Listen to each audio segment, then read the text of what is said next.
नमस्कार, आप देख रहे हैं विस्टार न्यूज। मैं हूं दिवाकर विक्रम सिंह।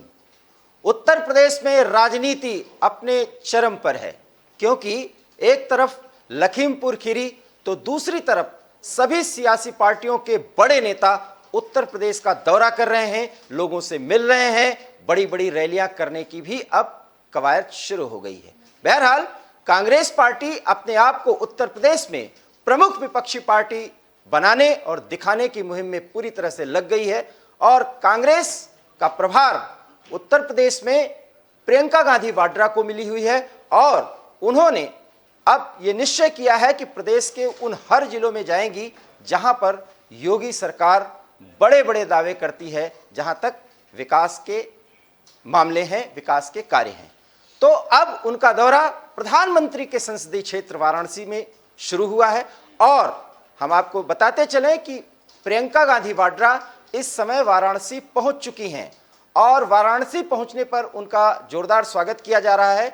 स्वागत के दौरान कुछ ऐसे पोस्टर भी दिख रहे हैं जिनके बारे में हम आपको जरूर जानकारी देना चाहेंगे कि वो धर्म से जुड़े हुए हैं। इसलिए हमारा सीधा सा सवाल है कि आखिर में प्रियंका गांधी को देवी देवताओं से जोड़ करके उस पोस्टर में दिखाया जा रहा है, ये कितना सही है?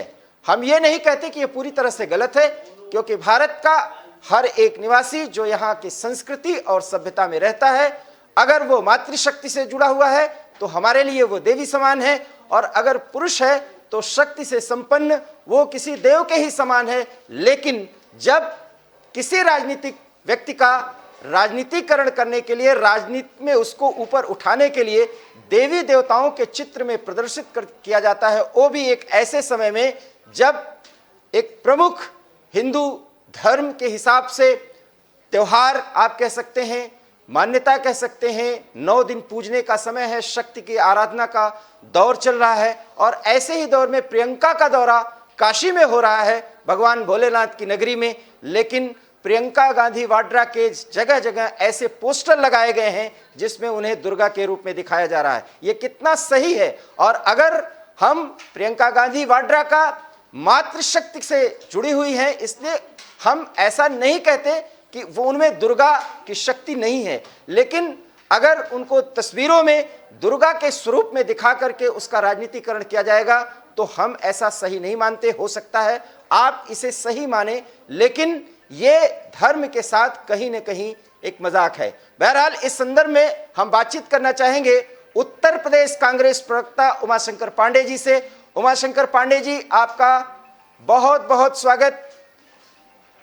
उमाशंकर पांडे जी, आप मेरी आवाज अगर सुन रहे हो तो पहला सवाल तो यही है कि प्रियंका गांधी वाड्रा काशी पहुंचकर लोगों से क्या बातचीत करना चाहेंगी और क्या संदेश देना चाहेंगी?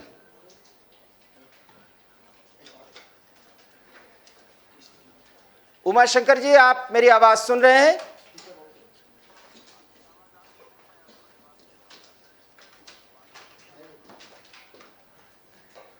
हेलो पांडे जी, हाँ आवाज आ रही?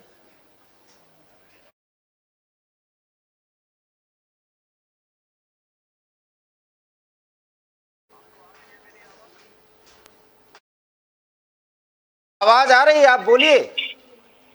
हाँ, देखिए पहली बात तो यही है कि जिस तरीके से पूरे प्रदेश और देश में किसान विरोधी सरकार चल रही है, तो किसानों को न्याय दिलाना ही आदरणीय प्रियंका गांधी जी का पहला लक्ष्य है।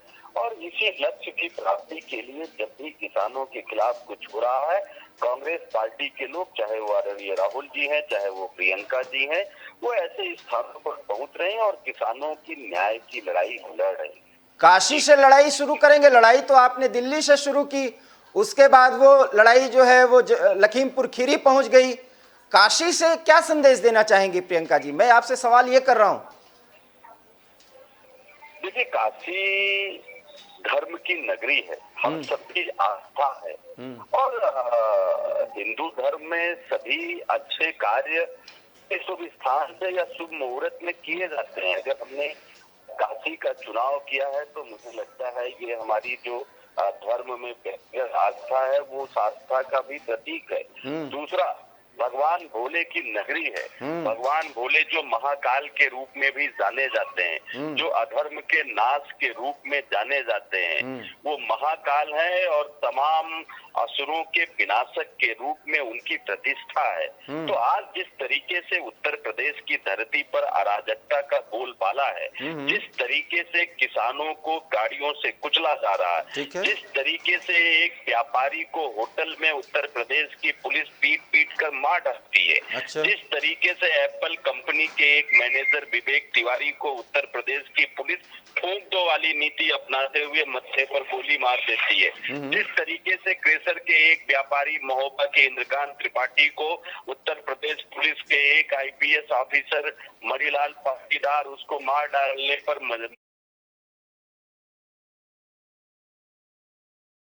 कि पूरा हाथरस से लेके अलीगढ़ से लेके आपका मैनपुरी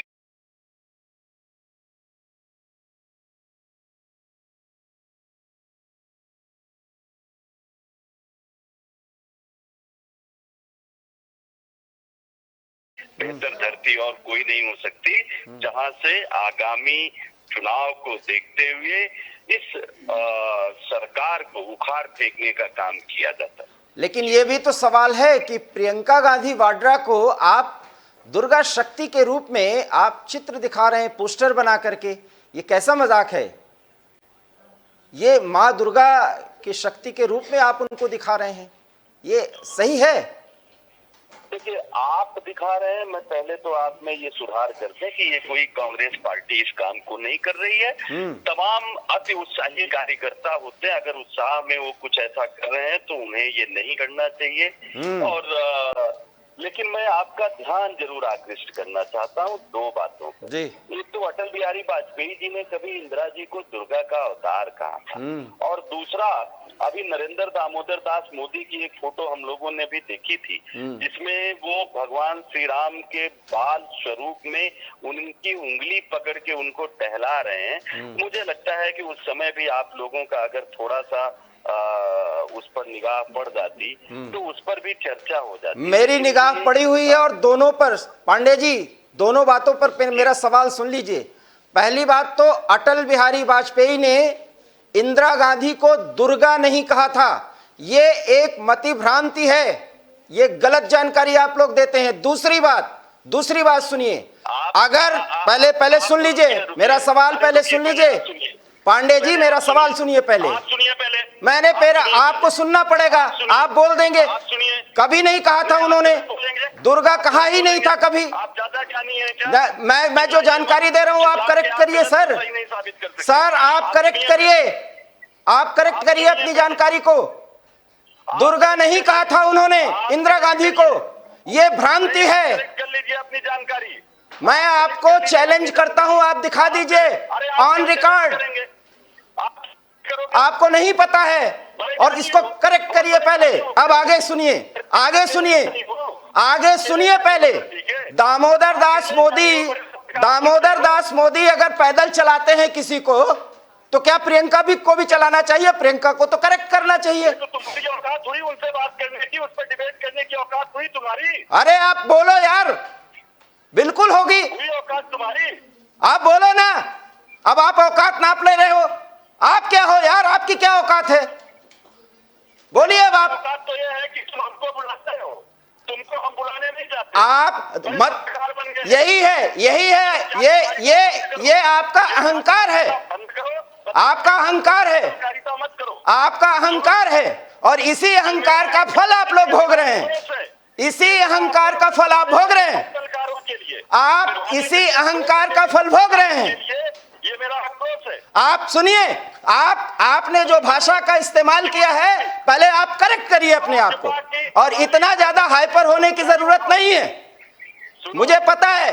की हिम्मत रखो, पत्रकार बनो। पहले आप प्रवक्ता बनिए, पहले आप प्रवक्ता बनिए, आप बनिए प्रवक्ता।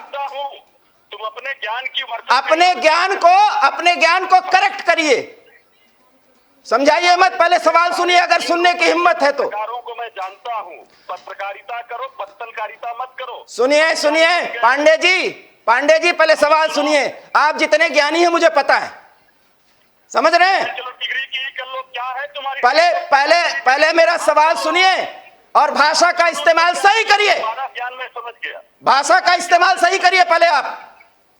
मैं तुम्हारा ज्ञान समझ गया।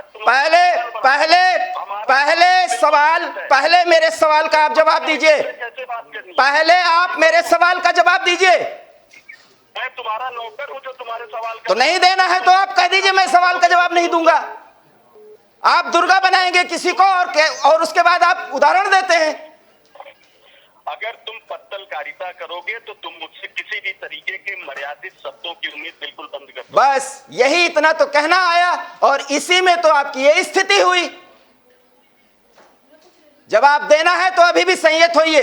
हमारे पास इतना संयत रहने का तरीका है और जितना आप हाइपर हो गए सुबह सुबह, ये शक्ति की आराधना का समय है, पूजा पाठ करिए। मैंने कह दिया ना, हाँ। भगवान भोले की नगरी से आगाज हो रहा है। हाँ, भोले की नगरी से आगाज हो रहा है तो शिव का मतलब समझते हैं आप शायद समझ नहीं पाए। शिव का मतलब समझते हैं?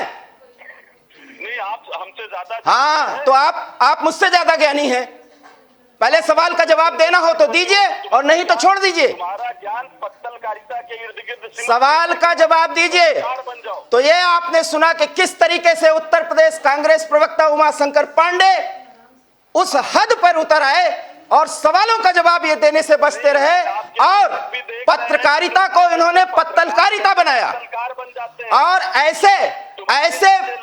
ऐसे प्रवक्ताओं की बदौलत कांग्रेस पार्टी उत्तर प्रदेश में रिवाइवल के लिए सोच रही है। बड़ा सवाल है कि जो अपने नेता को दुर्गा के रूप में पोस्टर, छोटे विज्ञापनों के लिए लोग जी को बदनाम कर, खैर आप सुन रहे हैं के पैरों में पायल और घुंघरू की तरह बहुत बढ़िया आप बोलते रहिए। ये पत्रकारिता आप बोलते रहिए। हम चाहते हैं कि उत्तर प्रदेश कांग्रेस के प्रवक्ता हैं आप, बोलते रहिए। सुनिए, हाँ, और सुनाइए आप। बलिदान दिया। आप जैसे लोगों के हाथ में कलम को देखकर शंकर विद्यार्थी की आत्मा रो रही हो। वो तो सब समझ में आ रहा है। और दामोदर मोदी के बारे में मैंने एक शब्द बोल दिया, नहीं बोल दिया, आपके हाथों से तोते उड़ गए। आपको लगा कि आपका विज्ञापन समाप्त हो जाएगा। आप एक शब्द बोलने की हिम्मत रखते हैं आप कि नरेंद्र दामोदर मोदी ने भगवान राम के बाल स्वरूप को दिखाकर उनको उंगली पकड़ के टहलाने जाते हैं। कभी बोला एक शब्द? अगर ऐसा किया है तो सुनिए, हमारे लिए राम प्रमुख है, मोदी कुछ नहीं है उसके सामने। हम बोलते हैं हमारे लिए राम पहले हैं।